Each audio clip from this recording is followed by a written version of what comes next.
government's efforts to A. Accelerate growth, B. Secure inclusive development, C. Invigorate private sector investments, D. Uplift household sentiments, and E. Enhance spending power of India's rising middle class. Together, we embark on a journey to unlock our nation's tremendous potential for greater prosperity and global positioning under the leadership of Honorable Prime Minister Shri Narendra Modi. As we complete the first quarter of the 21st century, continuing geopolitical headwinds suggest lower global economic growth over the medium term.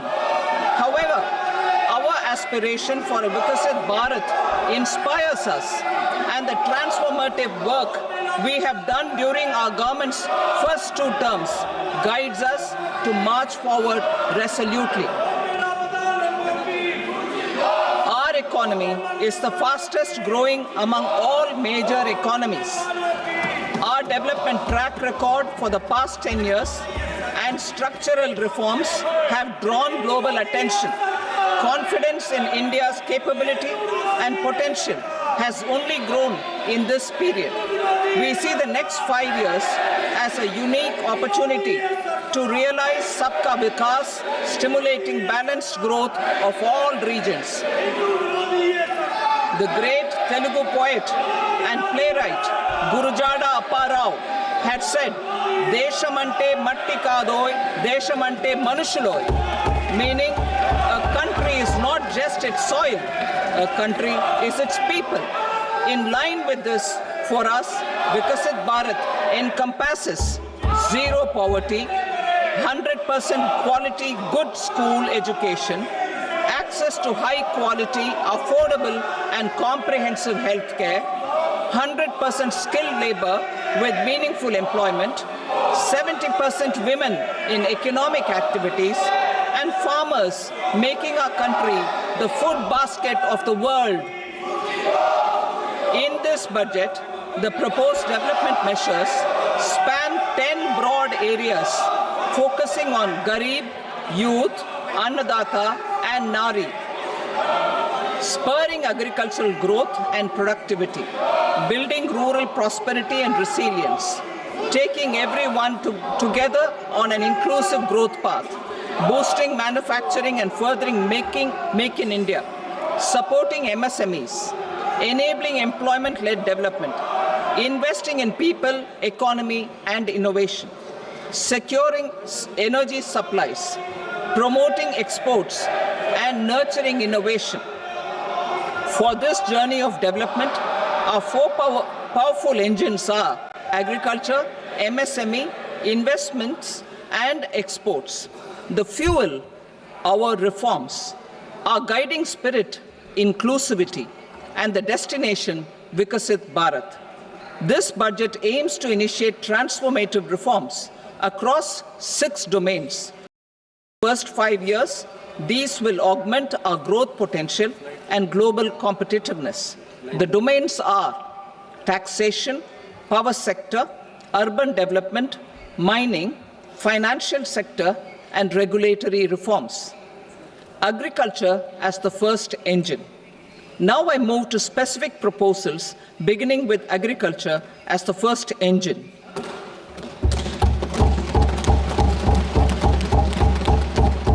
Prime Minister Dhan Dhanya Krishi Yojana, developing agri-districts program. Motivated by the success of the aspirational district program, our government will undertake a Prime Minister Dhan Dhanya Krishi Yojana in partnership with states. Through the convergence of existing schemes and specialized measures, the program will cover 100 districts with low productivity, moderate crop intensity, and below average credit parameters. It aims to 1. Enhance agricultural productivity, 2. Adopt crop and sustainable agriculture practices, 3. Post-harvest storage at the panchayat and block level, 4. Improve irrigation facilities, and 5. facilitate availability of long-term and short-term credit. This program is likely to help 1.7 crore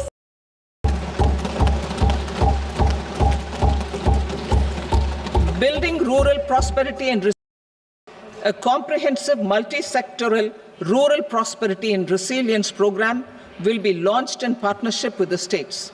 This will address underemployment in agriculture through skilling, investment, technology, and invigorating the rural economy.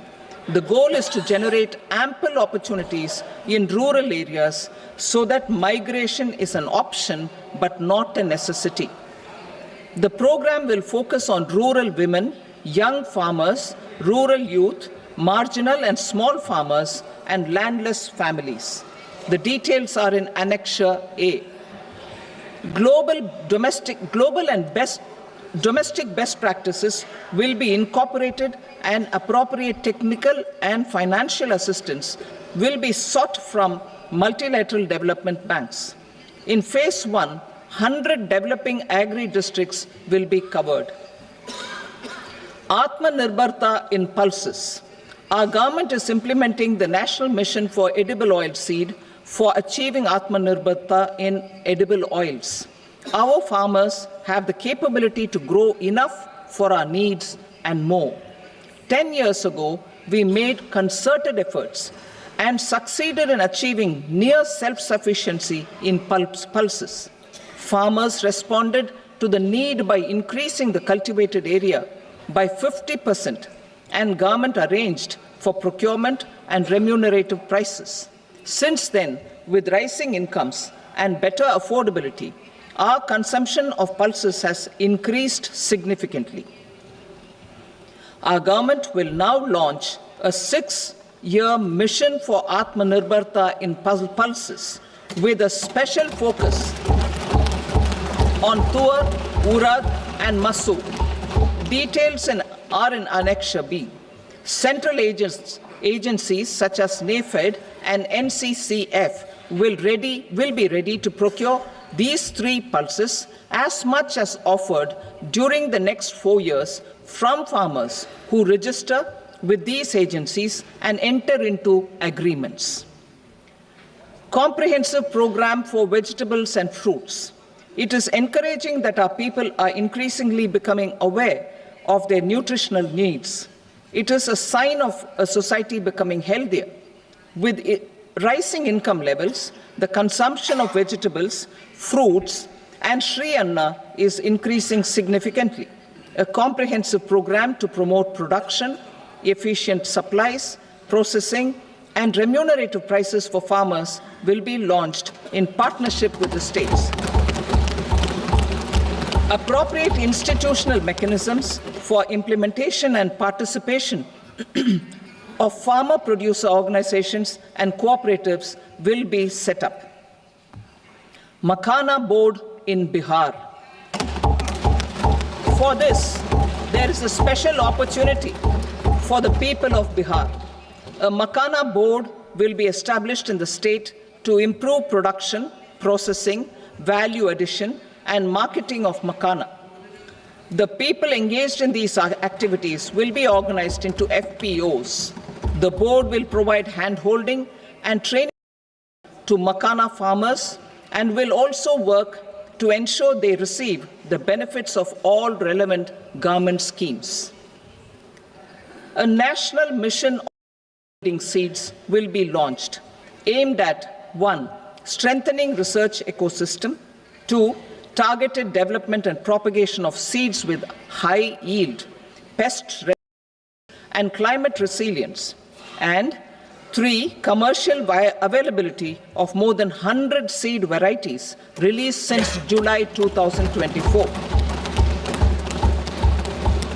India ranks second largest globally in fish and aquaculture. Seafood exports are valued at 60,000 crore rupees. To unlock the untapped potential of the marine sector, our government will bring in an enabling framework for sustainable harnessing of fisheries from Indian Exclusive Economic Zone and high seas, with a special focus on the Andaman and Nicobar and Lakshadweep Islands. For the benefit of lakhs of cotton growing farmers, I am pleased to announce a mission for cotton productivity. This 5-year mission will facilitate significant improvements in productivity and sustainability of cotton farming and promote extra long staple cotton varieties. The best of science and technology support will be provided to farmers. Aligned with our integrated 5F vision for the textile sector, this will help in increasing incomes of the farmers and ensure a steady supply of quality cotton for rejuvenating India's traditional textile sector. Kisan credit cards facilitate short-term loans for 7.7 crore farmers, fishermen, and dairy farmers. The loan limit under modified interest subvention scheme will be enhanced from 3 lakh rupees to 5 lakh rupees for loans taken through the KCC. For Atmanirbharta in urea production, our government had reopened 3 dormant urea plants in the eastern region. To further augment urea supply, a plant with annual capacity of 12.7 lakh metric tons will be set up at Namrup in Assam.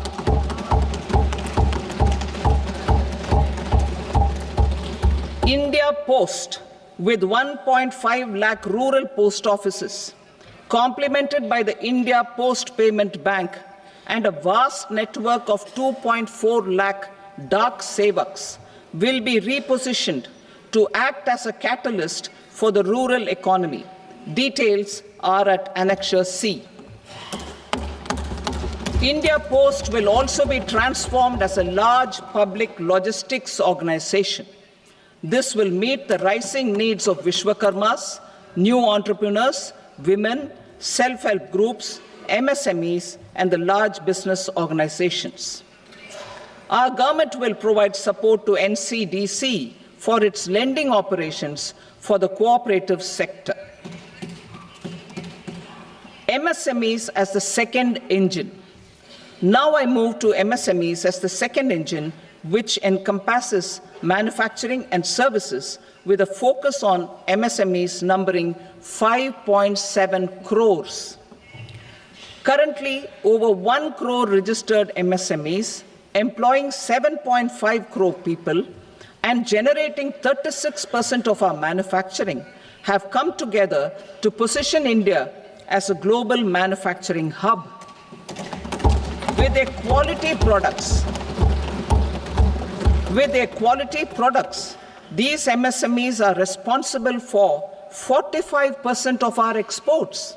To help them achieve higher efficiencies of scale, technological upgradation, and better access to capital, the investment and turnover limits for classification of all MSMEs will be enhanced to 2.5 and 2 times respectively.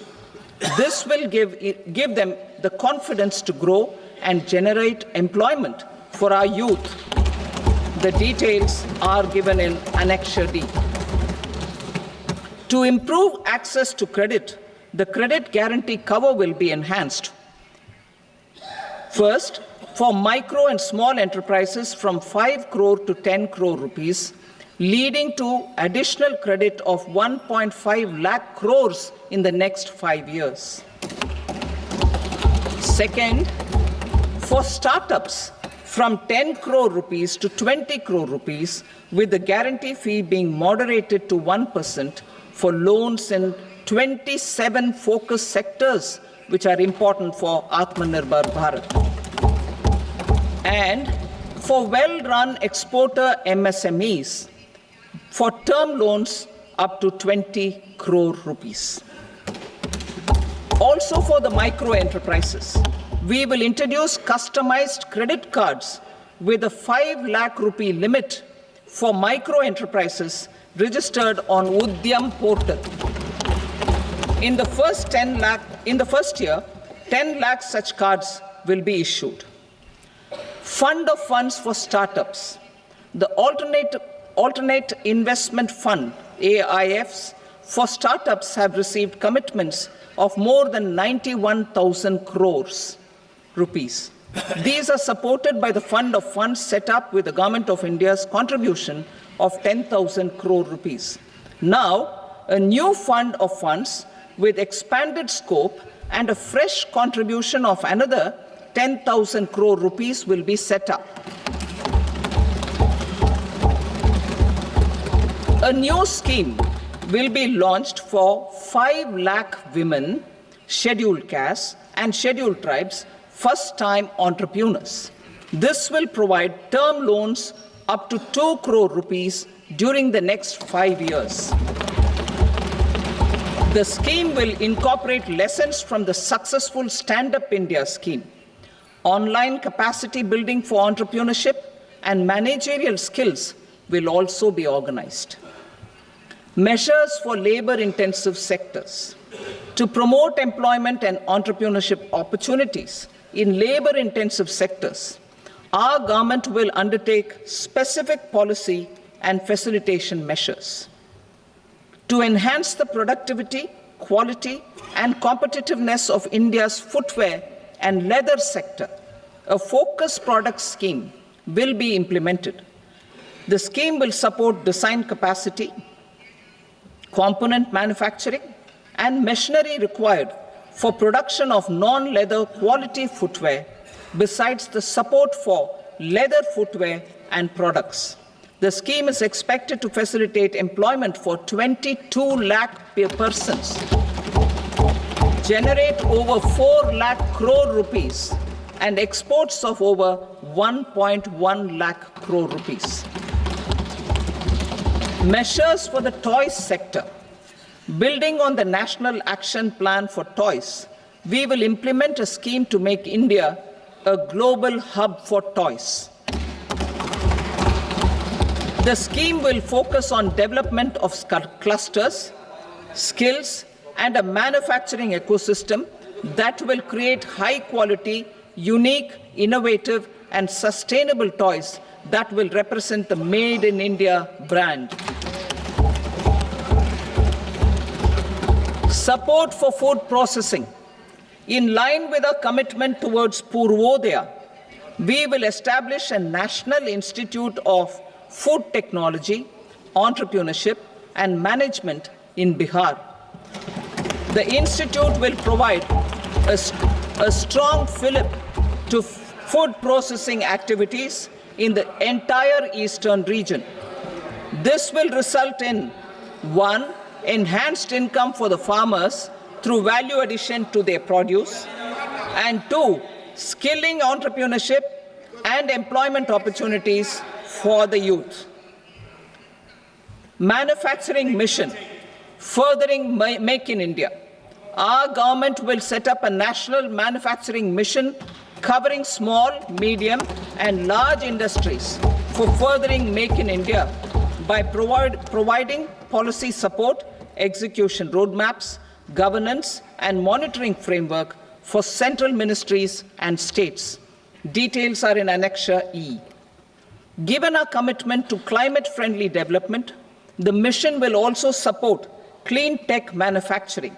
This will aim to improve domestic value addition and build our ecosystem for solar PV cells, EV batteries, motors and controllers, electrolyzers, wind turbines, very high voltage transmission equipment, and grid-scale batteries. Investment as the third engine. Now I move to investment as the third engine, which encompasses investing in people, investing in the economy, and investing in innovation. Investing in people. Saksham Anganwadi and Poshan 2.0. Saksham Anganwadi and Poshan 2.0 program provides nutritional support to more than 8 crore children, 1 crore pregnant women and lactating mothers all over the country, and about 20 lakh adolescent girls in aspirational districts and the North. The cost norms for these nutritional support will be enhanced appropriately. Atal Tinkering Labs. 50,000 Atal Tinkering Labs will be set up in schools in the next 5 years to cultivate the spirit of curiosity and innovation and foster a scientific temper among young minds. Broadband connectivity to government secondary schools and PHCs. Broadband connectivity will be provided to all government secondary schools and primary health centers in rural areas under the BharatNet project. Bharatiya Bhasha Pustak Scheme. We propose to implement a Bharatiya Bhasha Pustak scheme to provide digital form Indian language books for schools and for higher education. This aims to help students understand their subjects better and in their language. National Centers of Excellence for Skilling.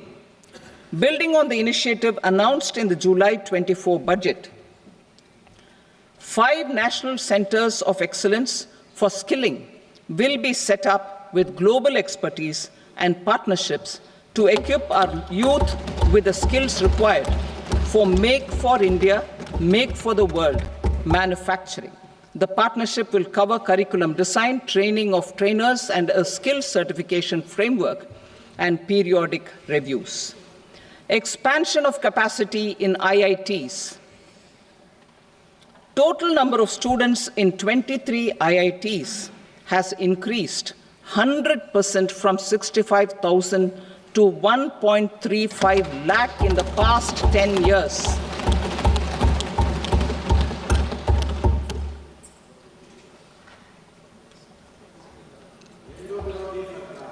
Additional infrastructure will be created in the 5 IITs started after 2014 to facilitate education for 6,500 more students. Hostel and other infrastructure capacity at IIT Patna will also be expanded.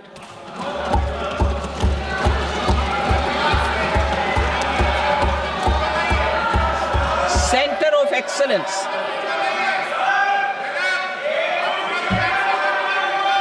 Center of Excellence in AI for Education. I had announced 3 centers of excellence in artificial intelligence for agriculture, health, and sustainable cities in 2023. Now a center of excellence in artificial intelligence for education will be set up with a total outlay of 500 crores. Expansion of medical education. Our government has added almost 1.1 lakh undergraduate and postgraduate medical education seats in 10 years, an increase of 130%. In the next year, 10,000 additional seats will be added in medical colleges and hospitals towards the goal of adding 75,000 seats in the next 5 years. Daycare cancer centers in all district hospitals. Our government will facilitate setting up of daycare cancer centers in all district hospitals in the next 3 years.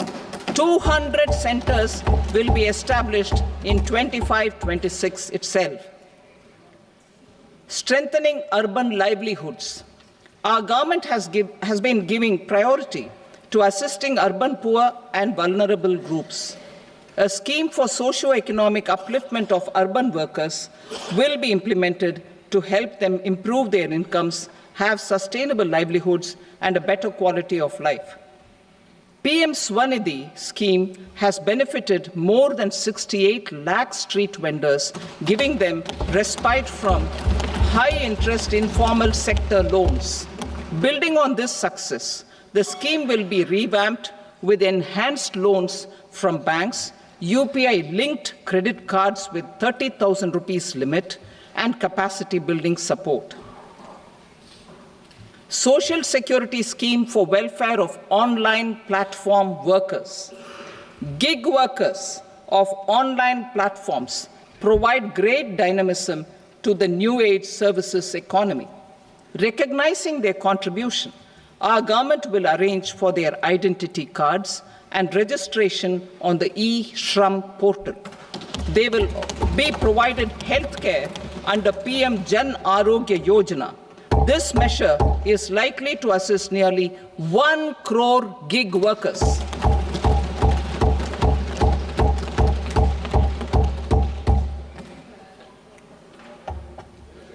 Investing in the economy, public-private partnership in infrastructure. Each infrastructure-related ministry will come up with a 3-year pipeline of projects that can be implemented in PPP mode. States will also be encouraged to do so and can seek support from the India Infrastructure Project Development Fund, which is a scheme to prepare PPP proposals. Support to states for infrastructure. An outlay of 1.5 lakh crore is proposed for the 50-year interest-free loans to states for capital expenditure and incentives for reforms. Building on the success of the first asset monetization plan announced in 2021, the second plan for 2025 to 30 will be launched to plow back capital of 10 lakh crore in new projects. Regulatory and fiscal measures will be fine-tuned to support the plan. Jal Jeevan Mission.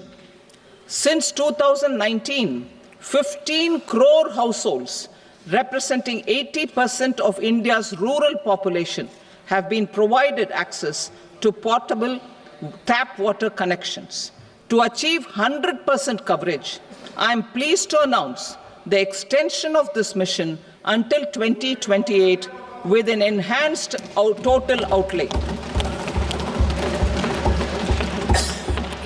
The mission's focus will be on the quality of infrastructure and O&M of rural piped water supply schemes through Jan Bhagidari.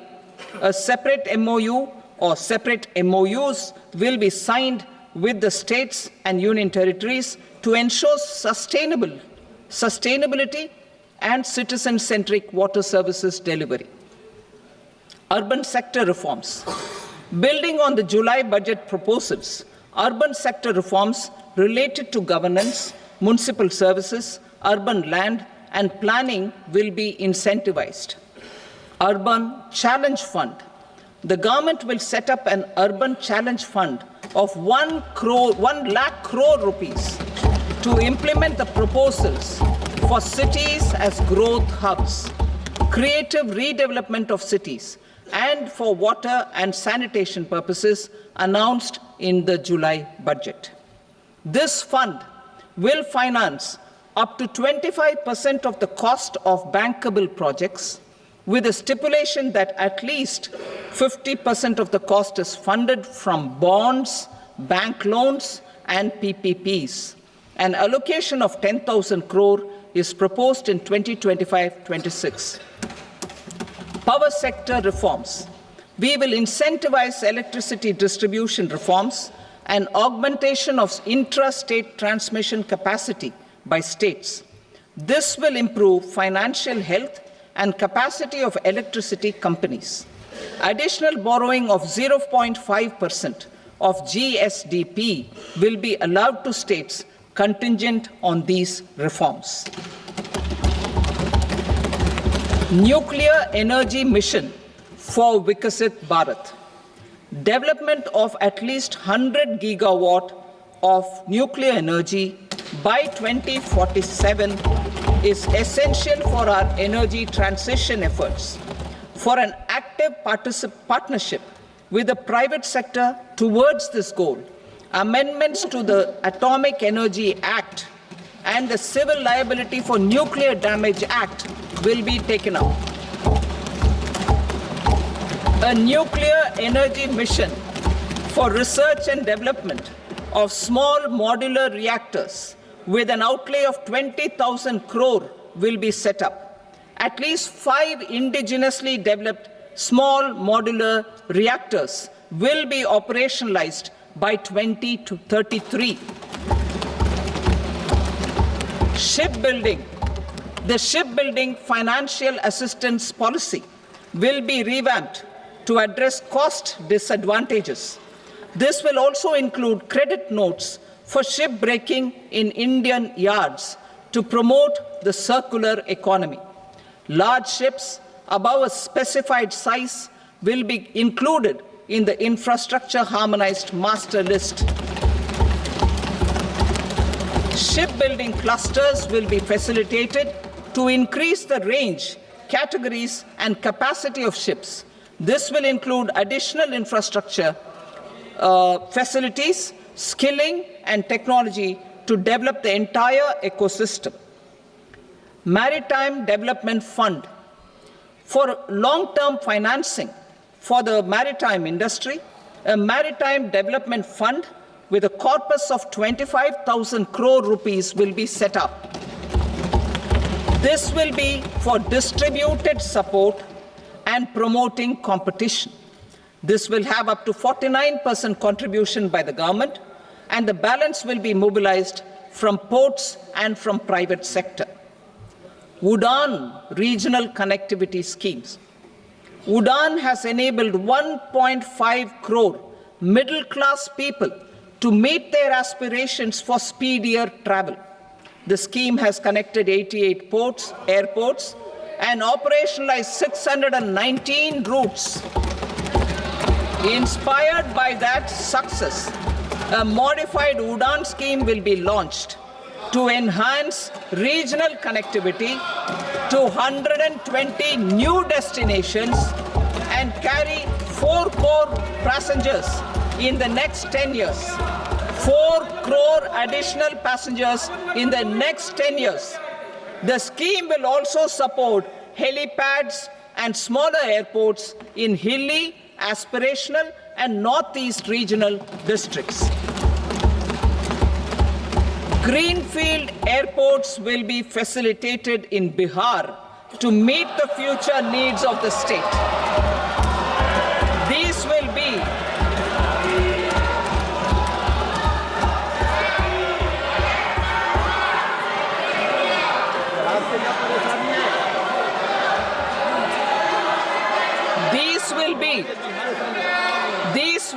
in addition to the expansion of the capacity of Patna Airport and a brownfield airport in Beta.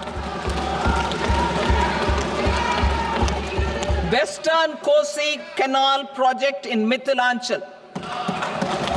Financial support will be provided for the Western Kosi Canal ERM project, benefiting a large number of farmers, cultivating over 50,000 hectares of land in the Mithilanchal region of Bihar. Mining sector reforms. Mining sector reforms, including those for minor minerals, will be encouraged through sharing of best practices and institutions of a state mining index. A policy for recovery of critical minerals from tailings will be brought out. Under the special window for affordable and mid-income housing, SWAMI, 50,000 dwelling units in stressed housing projects have been completed and keys handed over to home buyers. Another 40,000 units will be completed in 2025, further helping middle-class families who were paying EMIs on loans taken for apartments while also paying rent for their current dwellings. Building on this success, SWAMI Fund 2 will be established as a blended finance facility with contribution from the government, banks, and private investors. This fund of 15,000 crore rupees will aim for expeditious completion of another 1 lakh units. PM Gati Shakti data for private sector. For furthering PPPs and assisting the private sector in project planning, access to relevant data and maps from the PM Gati Shakti portal will be provided.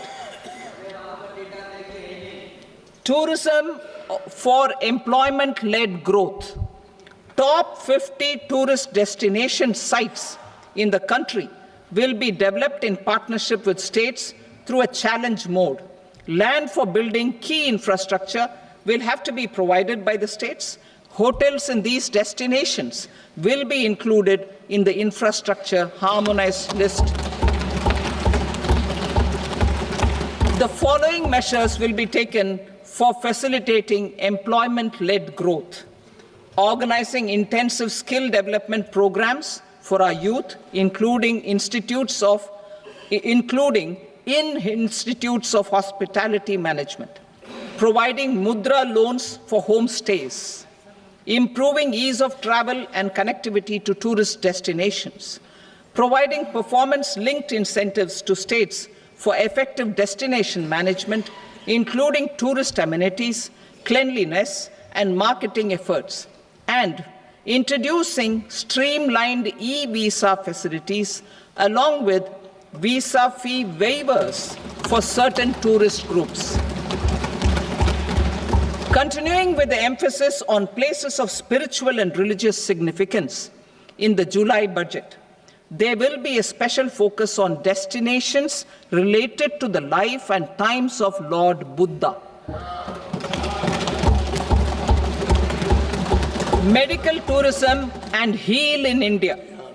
Medical tourism and heal in India will be promoted in partnership with the private sector, along with capacity building and easier visa norms.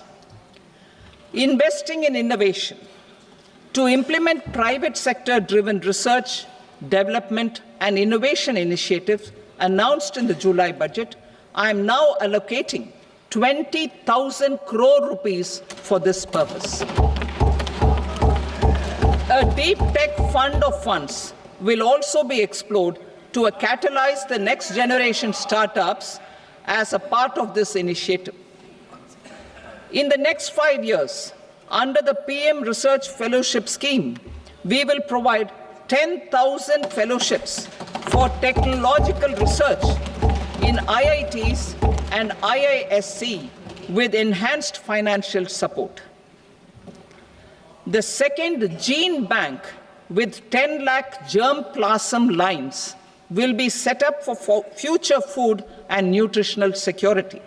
This will provide conservation support to both public and private sectors for genetic resources. We will start a national geospatial mission to develop foundational geospatial infrastructure and data. Using PM Gati Shakti, this mission will facilitate modernization of land records, urban planning, and design of infrastructure projects.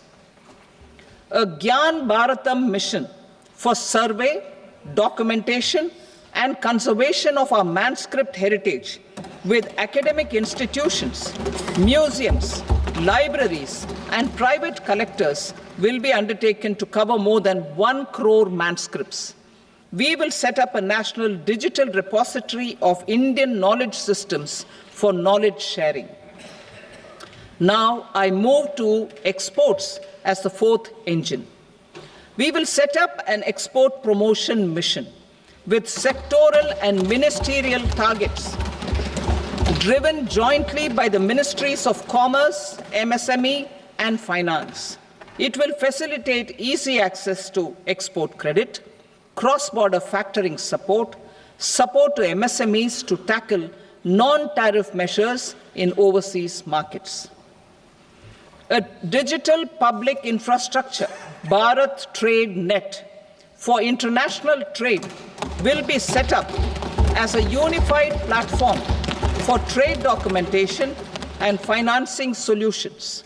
This will complement the Unified Logistics Interface platform. The BTN will be aligned with international practices. Support will be provided to develop domestic manufacturing capacities for our economy's integration with global supply chains. Sectors will be identified based on objective criteria. Facilitation groups with participation of senior officers and industry representatives will be formed for select products and supply chains. Through this, there are huge opportunities related to Industry 4.0, which needs high skills and talent. Our youth have both. Our government will support the domestic electronic equipment industry to leverage this opportunity for the benefit of our youth. A national framework will be formulated as guidance to states for promoting global capability centers in emerging Tier 2 cities. This will suggest measures for enhancing availability of talent and infrastructure, building bylaw reforms, and mechanisms for collaboration with industry. Our government will facilitate upgradation of infrastructure and warehousing for air cargo, including high-value perishable horticultural produce. Cargo screening and customs protocol will be streamlined and made user-friendly. Reforms as the fuel. Over the past 10 years, our government has implemented several reforms for convenience of taxpayers, such as faceless assessment, 2, taxpayer charter, 3, faster returns, 4, almost 99% returns being on self-assessment, and 5, Vivad Se Vishwas scheme.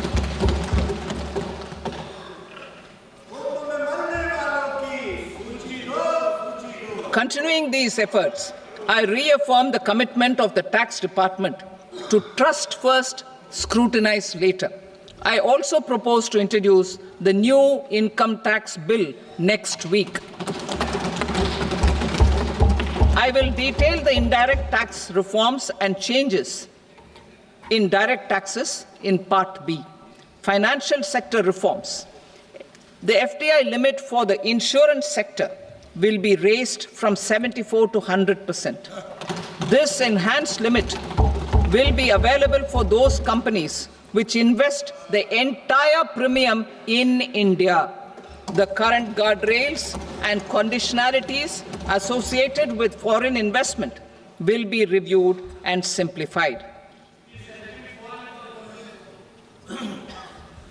The services of India Post Payment Bank will be deepened and expanded in rural areas. NABFID will set up a partial credit enhancement facility for corporate bonds for infrastructure. Public sector banks will develop Grameen Credit Score framework to serve the credit needs of SHG members and people in rural areas. A forum for regulatory coordination and development of pension products will be set up. To implement the earlier announcement on simplifying the KYC processes, the revamped central KYC registry will be rolled out in 2025. We will also implement a streamlined system for periodic updating. Requirements and procedures for speedy approval of company mergers will be rationalized. The scope for fast-track mergers will also be widened and the process made simpler. As proposed in the interim budget, we signed bilateral investment treaties with 2 countries in 2024 to encourage sustained foreign investment, and in the spirit of First Develop India, the current model BIT will be revamped and made more investor-friendly.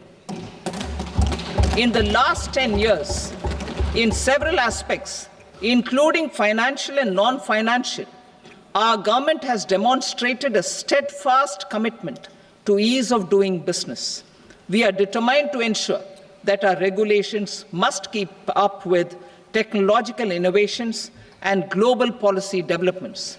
A light-touch regulatory framework based on principles and trust will unleash productivity and employment. Through this framework, we will update regulations that were made under old laws. To develop this modern, flexible, people-friendly, and trust-based regulatory framework appropriate for the 21st century, I propose 4 specific measures. A high-level committee for regulatory reforms will be set up for a review of all non-financial sector regulations, certifications, licenses, and permissions. The committee will be expected to make recommendations within a year. The objective is to strengthen trust-based economic governance and take transformational measures to enhance ease of doing business, especially in matters of inspection and compliances. States will be encouraged to join in this endeavor. An investment friendliness index of states will be launched in 2025 to further the spirit of competitive, cooperative federalism. Under the Financial Stability and Development Council, a mechanism will be set up to evaluate impact of the current financial regulations and subsidiary instructions.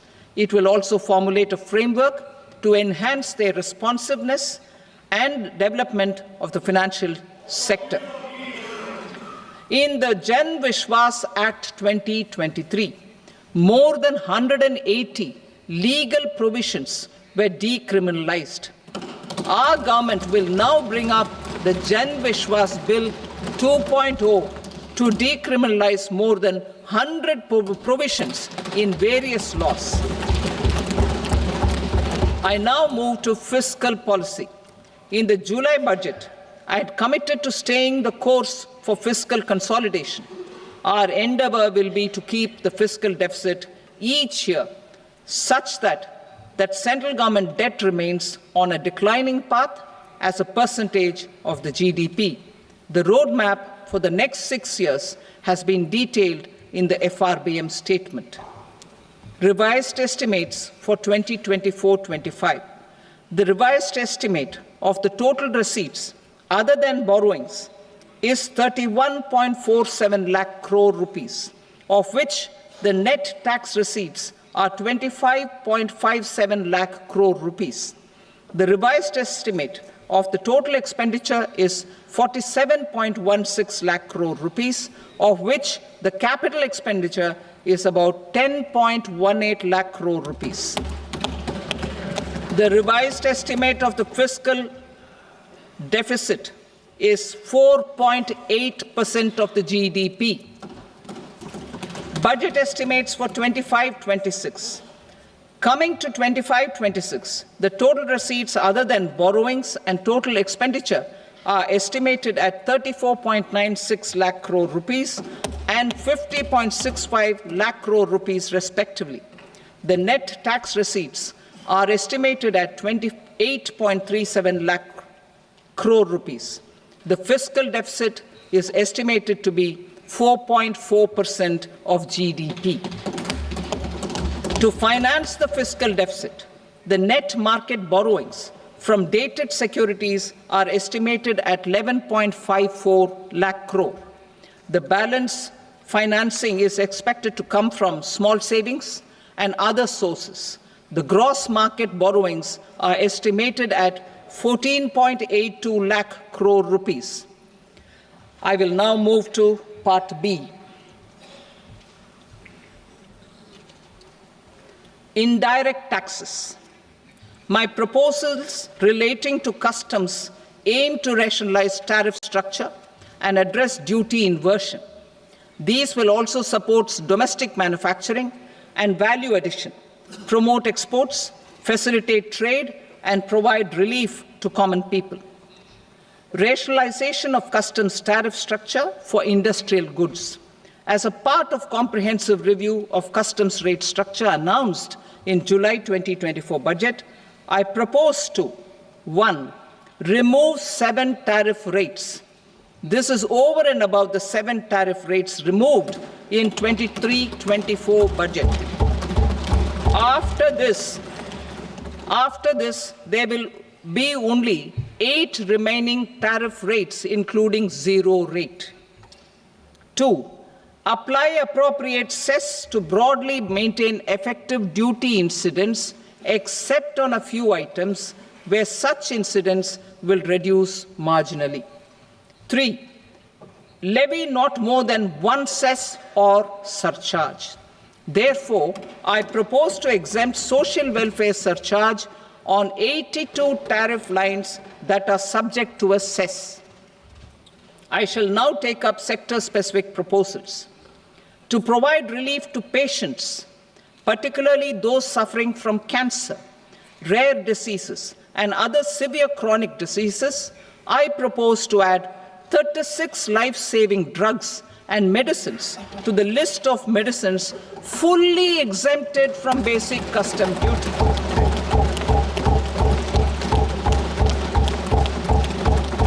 I also propose to add 6 life-saving medicines to the list attracting concessional custom duty of 5%. Full exemption and concessional duty will also respectively apply on the bulk drugs for manufacture of the above. Specified drugs and medicines under patient assistance programs run by the pharmaceutical companies are fully exempt from BCD, provided the medicines are supplied free of cost to the patients. I propose to add 37 more medicines along with 13 new patient assistance programs. Support to domestic manufacturing and value addition. Critical minerals.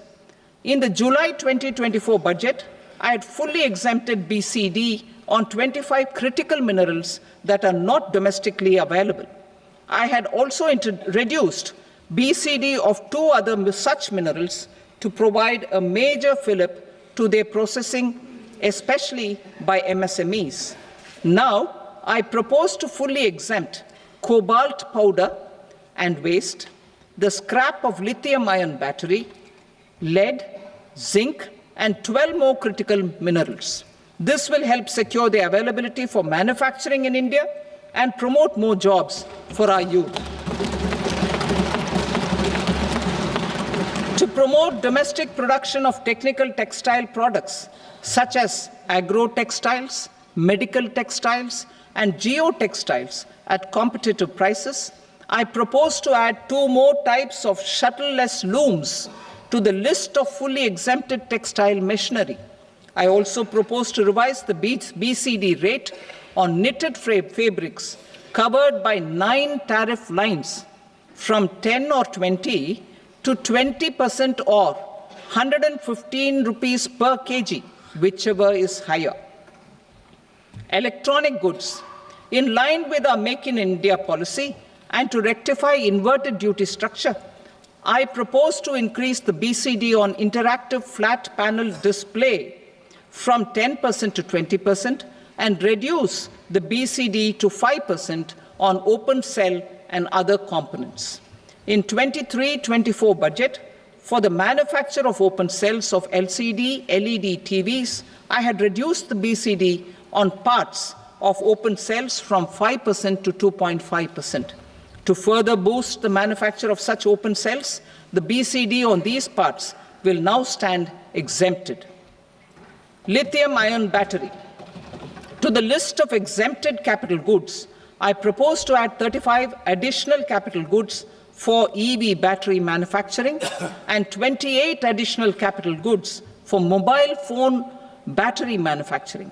This will boost domestic manufacture of lithium-ion batteries, both for mobile phones and for electric vehicles. Shipping sector. Considering that shipbuilding has a long gestation period, I propose to continue the exemption of BCD on raw materials, components, consumables, or parts for the manufacture of ships for another 10 years.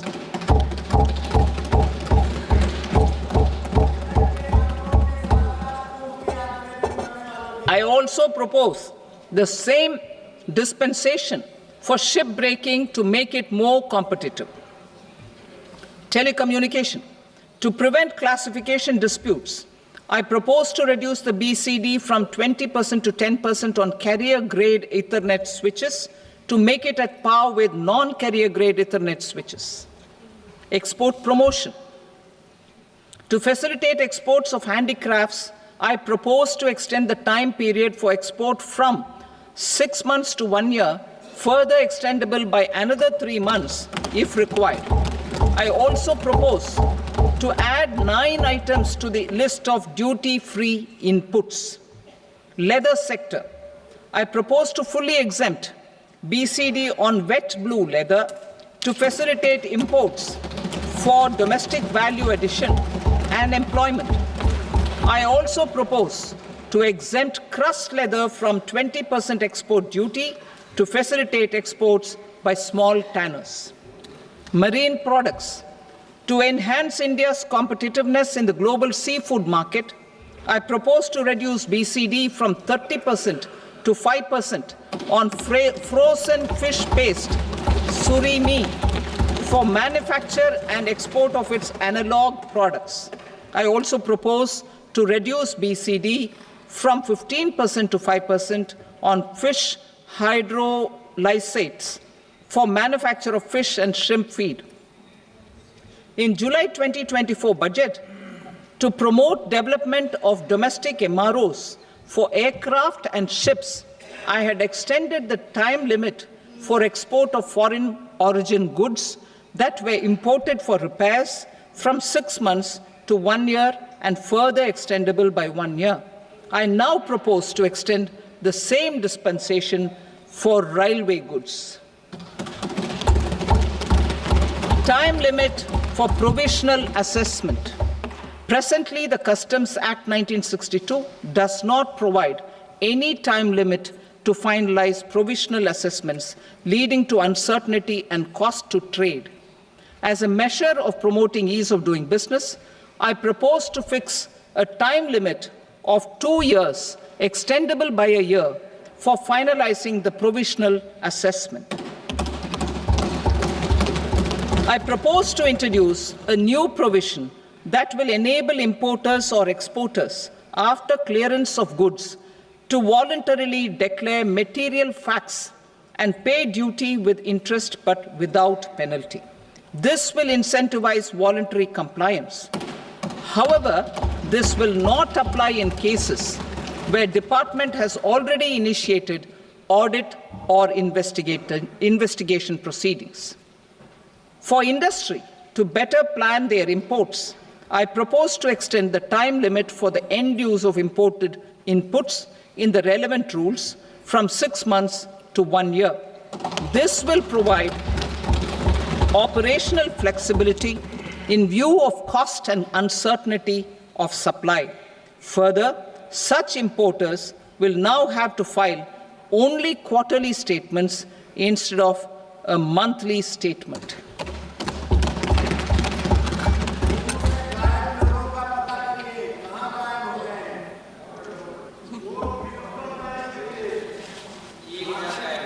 I now come to my direct tax proposals. In Part A, I have briefly underlined taxation reforms as one of key reforms to realize our vision of Vikasit Bharat. In respect of criminal law, our government had earlier ushered in Bharatiya Nyaya Sanhita, replacing Bharatiya Danda Sanhita. I am happy to inform this august House and the country that for new income tax bill will carry forward the same spirit of Nyaya in its drafting as well. The new bill will be clear and direct in text, with close to half of the present law in terms of both chapters and words. It will be simple to understand for taxpayers and tax administrators, leading to tax certainty and reduced litigation. Reforms, however, are not a destination.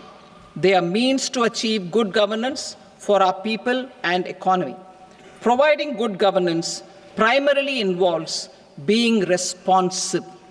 The Tirukural captures this in verse 542, which reads, "Vaanokki vaazhum ulagallam, mannavan kol nokki vaazhum kudi," meaning, just as the living beings live expecting rains, citizens live expecting good governance. Our government is committed to keeping an ear to the ground and a finger on the pulse and responding while balancing our national building efforts.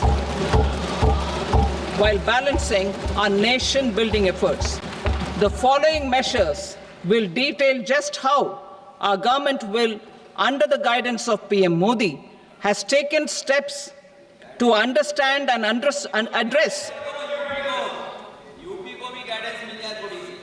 I repeat that sentence, sir. The following measures will detail just how our government, under the guidance of PM Modi, has taken steps to understand and address the needs voiced by our citizens. My tax proposals are guided by this spirit. The objectives of my proposals are as follows. Personal income tax reforms with special focus on middle class.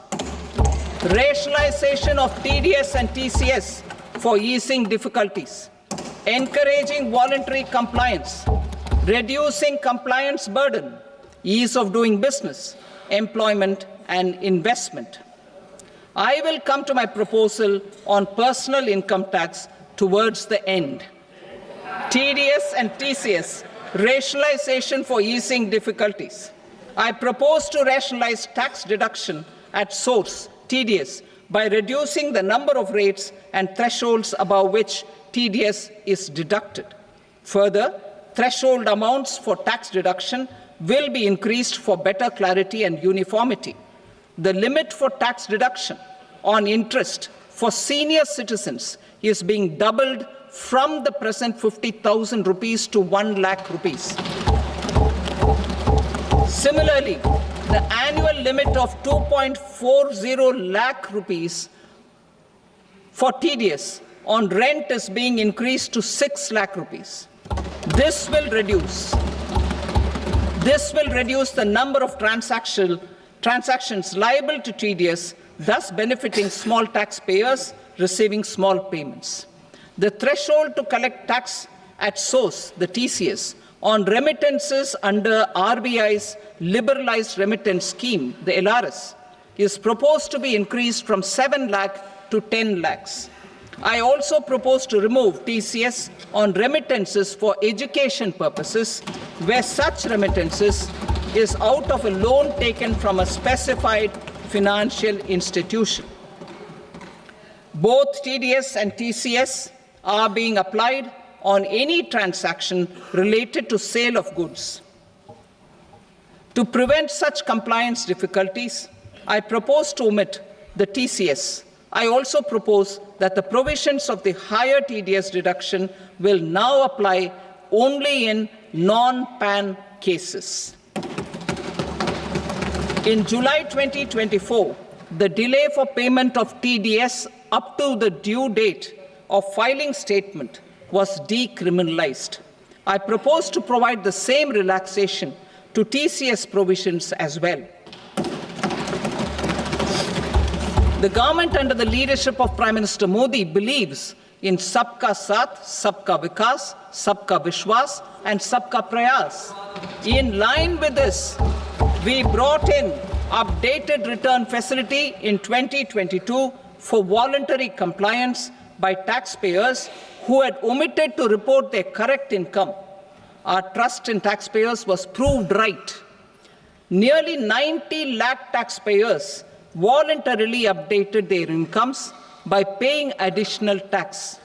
Taking this trust further, I now propose to extend the time limit to file updated returns for any assessment year from the current limit of 2 years to 4 years. I propose to reduce the compliance burden for small charitable trusts and institutions by increasing their period of registration from 5 years to 10 years. It is also proposed that disproportionate consequences do not arise for minor defaults, such as incomplete applications filed by charitable entities. Presently, taxpayers can claim the annual value of self-occupied properties as nil only on the fulfillment of certain conditions. Considering the difficulties faced by taxpayers, it is proposed to allow the benefit of 2 such self-occupied properties without any condition. To streamline the process of transfer pricing and to provide an alternative to yearly examination, I propose to introduce a scheme for determining arm's length price of international transaction for a block period of 3 years. This will be in line with global best practices. With a view to reduce litigation and provide certainty in international taxation, the scope of safe harbor rules is being expanded. A number of senior and very senior citizens have very old national savings schemes accounts. As interest is no longer payable on such accounts, I propose to exempt withdrawals made from NSS by individuals on or after 29th August 2024. I am also proposing to allow similar treatment to NPS Vatsalya accounts as is available to normal NPS accounts subject to overall limits. In my speech in July 2024, I had promised that all processes, including giving effect to appellate orders, shall be digitalized and made paperless over the next 2 years. So I'm happy to announce that digitalization is being made operational now. In July 2024, we brought in the Vivad Se Vishwas scheme to resolve income tax disputes pending in appeal. The scheme has received a great response, with nearly 33,000 taxpayers having availed of the scheme to settle their disputes. I have a few proposals to promote investment and employment. It is proposed to provide a presumptive taxation regime for non-residents who provide services to a resident company that is establishing or operating an electronics manufacturing facility. I further propose to introduce a safe harbor for tax certainty for non-residents who store components for supply to specified electronics manufacturing units.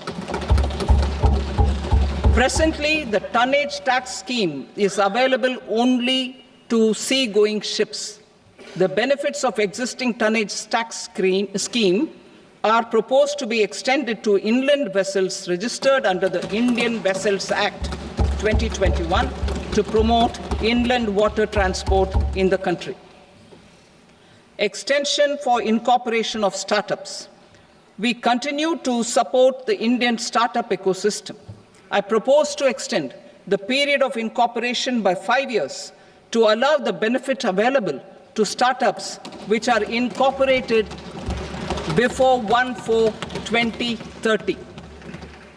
In order to attract and promote additional activities in the IFSC, I am inter alia proposing specific benefits to ship leasing units, insurance offices, and treasury centers of global companies which are set up in IFSC. Further, to claim benefits, the cutoff date for commencement in IFSC has also been extended by 5 years to 31/3/2030.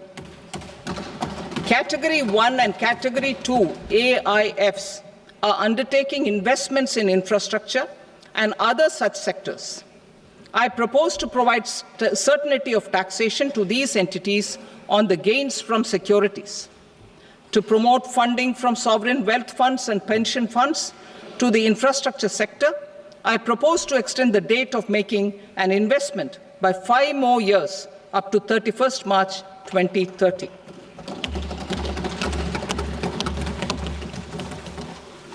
Personal income tax reforms with special focus on middle class. Democracy, demography, and demand are the key support pillars in our journey towards Vikasit Bharat. The middle class provides strength for India's growth. This government, under the leadership of Prime Minister Modi, has always believed in the admirable energy and ability of the middle class in nation building. In recognition of their contribution,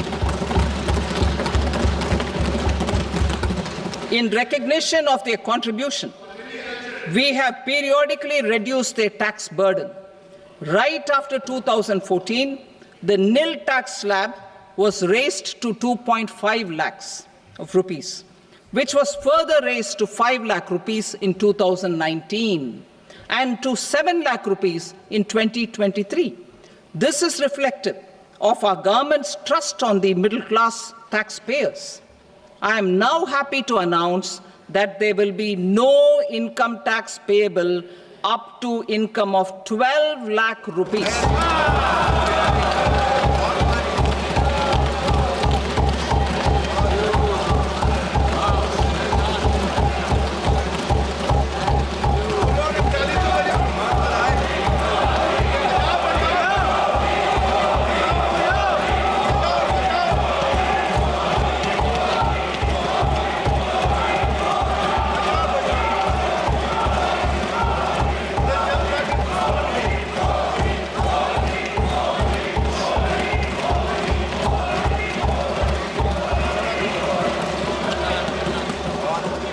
So, average income of 1 lakh per month other than the special rate income such as capital gains under the new regime. This limit will be 12.75 lakh for salaried taxpayers due to the standard deduction of 75,000. Slabs and rates are being changed across the board to benefit all taxpayers. The new structure will substantially reduce the taxes of the middle class and leave more money in their hands, boosting household consumption, savings, and investment. In the new tax regime, I propose to revise tax rate structures as follows: 0 to 4 lakh rupees nil, 4.8 lakh rupees to 4 to 8 lakh rupees 5%, 8 to 12 lakh rupees 10%, 12 to 16 lakh rupees 15%, 16 to 20 lakh rupees 20%, 20 to 24 lakh rupees 25%, and above 24 lakh rupees 30%. To taxpayers up to 12 lakh of normal income other than special rate income such as capital gains. I read that again. To taxpayers up to 12 lakh of income other than special rate income such as capital gains, tax rebate is being provided in addition to the benefit due to slab rate reduction in such a manner that there is no tax payable by them. The total tax benefit of slab rate changes and rebate at different income levels can be illustrated with a few examples. A taxpayer in the new regime with an income of 12 lakh rupees will get a benefit of 80,000 rupees in tax, which is 100% of tax payable as per the existing rates. A person having income of 18 lakh rupees will get a benefit of 70,000 rupees in tax, that is 30% of tax payable as per existing rates.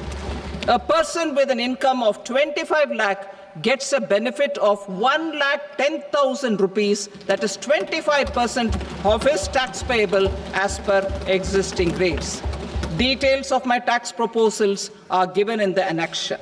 As a result of these proposals, Honorable Speaker, sir, revenue of about 1 lakh crore in direct taxes and 2,600 crores in indirect taxes will be foregone.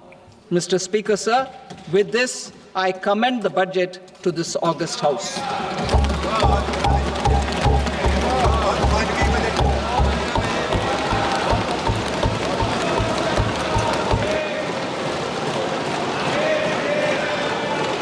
Item number 2, Srimati NirmalaSitaraman. Sir, with your permission, I rise to lay on the table the following statements under Section 3(1) of the Fiscal Responsibility and Budget Management Act, 2003. Medium-term fiscal policy cum fiscal policy strategy statement and macroeconomic framework statement. Item number 3, Srimati NirmalaSitaraman. Sir, with your permission, I rise to move for leave to introduce the Finance Bill 2025. प्रश्न ये है कि विधेयक को पुनर्स्थापित करने की अनुमति प्रदान की जाए। जो सदस्य इसके पक्ष में हाँ गए, जो सदस्य विरोध में ना गए, मेरे विचार में निर्णय हाँ वालों के पक्ष में हुआ। हाँ वालों के पक्ष में अनुमति प्रदान की जाती है। माननीय मंत्री जी, अब विधेयक को पुनर्स्थापित करें। Sir, I introduce the bill. Thank you. सभा की कार्रवाई सोमवार दिनांक 3 फरवरी 2025 को प्राप्त 11 बजे तक के लिए स्थगित की जाती है।